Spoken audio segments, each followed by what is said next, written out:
Magandang umaga po sa ating lahat. Isang masiglang pagbati mula sa ating kagalang-galang na Mayor, Honorable Victor Marihis Vico and Soto, sa ating 12 sangguniang panglungsod sa pangunguna ng ating Vice Mayor, Robert Vincent Jude Bebet B. Jaworski Jr., sa mga pinuno at kawani ng pamahalang lungsod ng Pasig at sa lahat po ng naririto sa ating flag raising ceremony. Atin pong ipagdiwang ang mga kwento ng tagumpay, sipag at malasakit ng ating kabataang Pasigueño. Mga lider na patuloy na naglilingkod ng tapat at nagsisilbing inspirasyon sa kapwa kabataan. Ngayong umaga po na ito, atin pong kilalanin ang mga natatanging kabataang Pasigueño na nagdala ng karangalan sa ating lungsod on a national level o pambansang antas po. Ang mga parangal na ito ay hindi lamang simbolo ng tagumpay, kundi patunay na dedikasyon, pananampalataya, at pakikisa ng kabataang Pasigueño. Unahin po natin kilalanin ang nagpapatunay na ang ating kabataan ay hindi lang tagasunod, kundi tunay na mga prime movers ng pagbabago. Palakpakan po natin ang Pasig Laban Kabataan para sa National Youth Commission's Kabayani Award Youth Organization Registration Program category.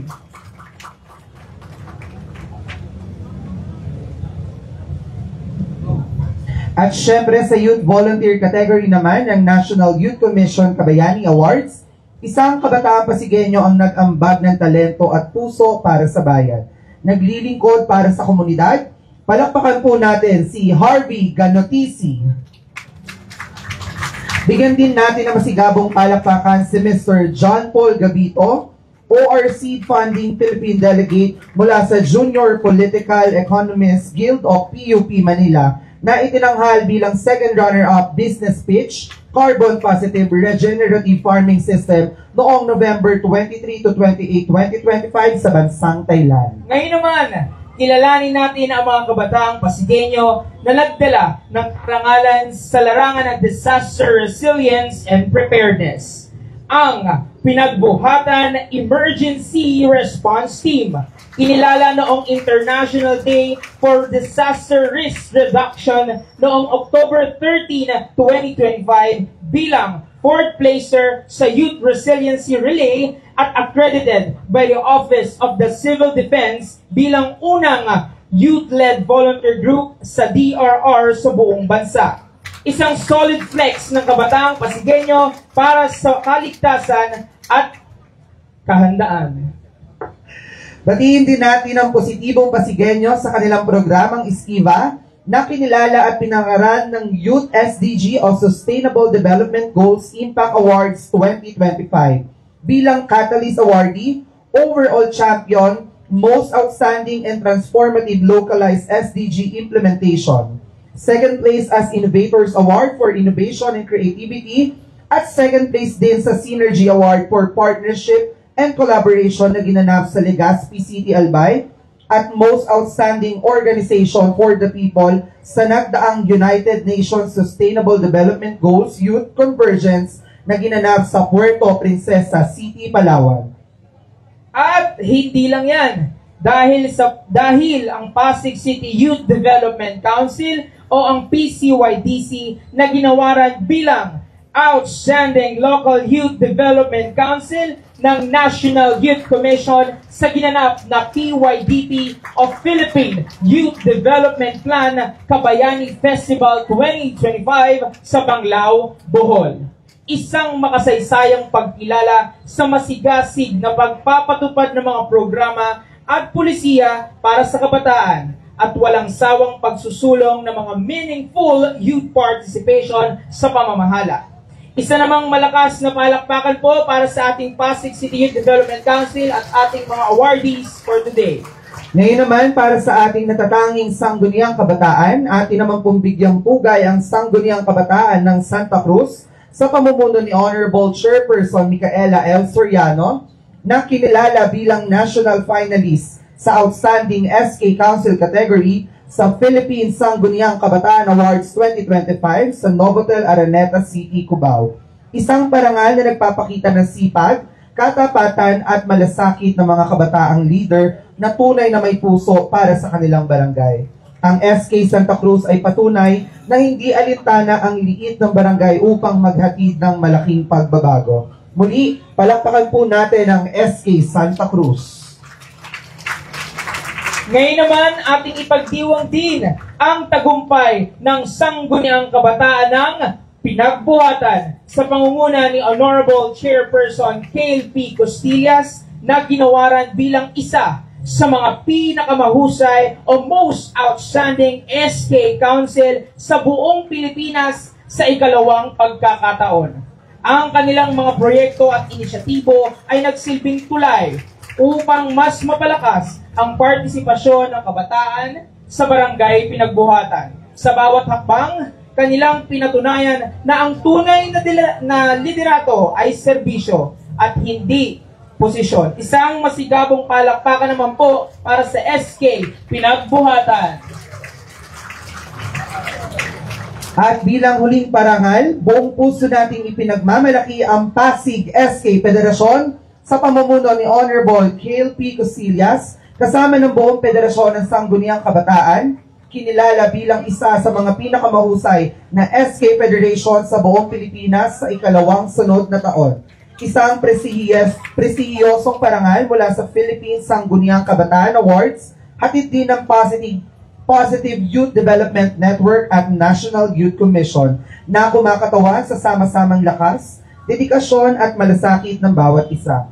Ang tagumpay na ito ay bunga ng kolektibong serbisyo, sakripisyo at pagkakaisa ng ating kabataan sa ilalim ng isang layunin, ang maglingkod ng may malasakit, integridad at pagmamahal sa lungsod ng Pasig. Isang malakas at taos-pusong palakpakan para sa Pasig SK Federasyon!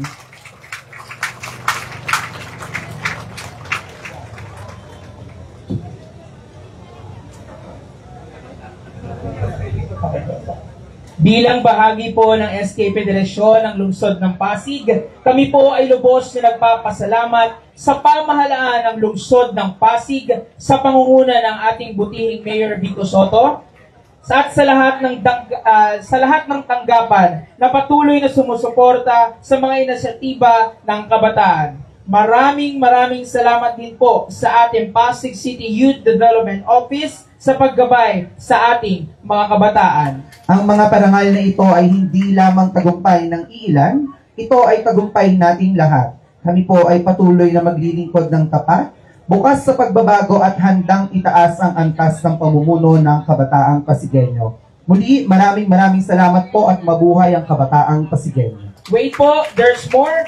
For the Voice Kids Philippines Grand Finalist noong Sunday, December 14, 2025, nandito po mula sa Barangay Manggahan si Sofia Malyares from the Pasig City Science High School.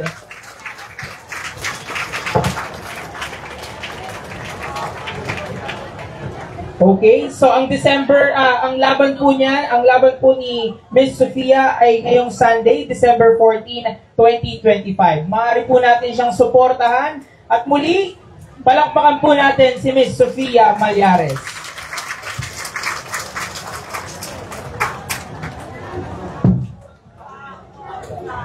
Maraming salamat po sa mga departamento at tanggapan na nanguna sa maikling programa sa umagang ito.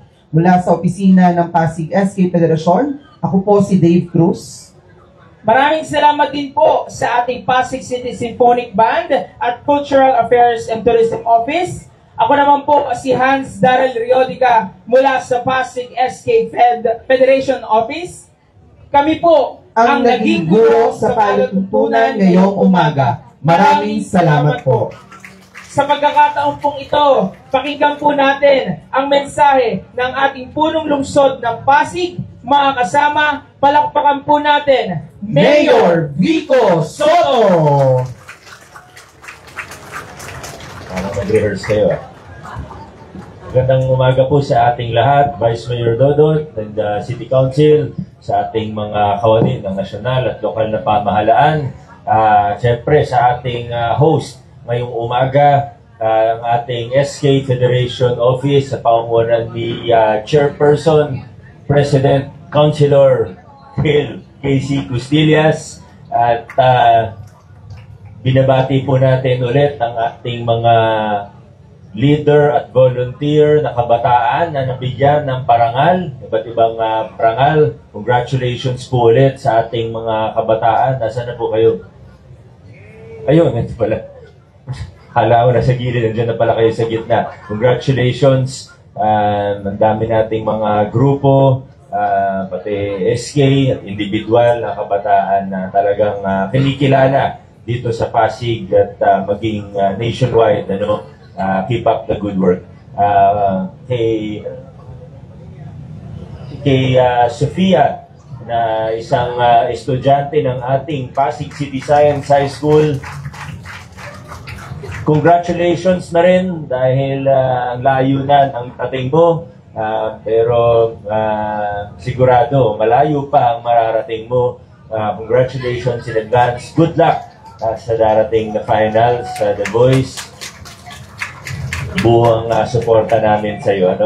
At sa lahat po, maraming salamat. At pagkatapos po ng ating flag raising, ay didiretso na po kami sa recognition ceremony din natin para sa mga kabataan naman na nagwagi nung nakaraang Batang Pinoy. Yung mga nanalo ng medals sa Batang Pinoy, at kaya po nag-number 1 ng lungsod ng Pasig nung nakaraang Batang Pinoy. Kaya yun po muna, diretso na po kami doon, adjourn na po tayo. Maraming salamat, good morning sa ating lahat.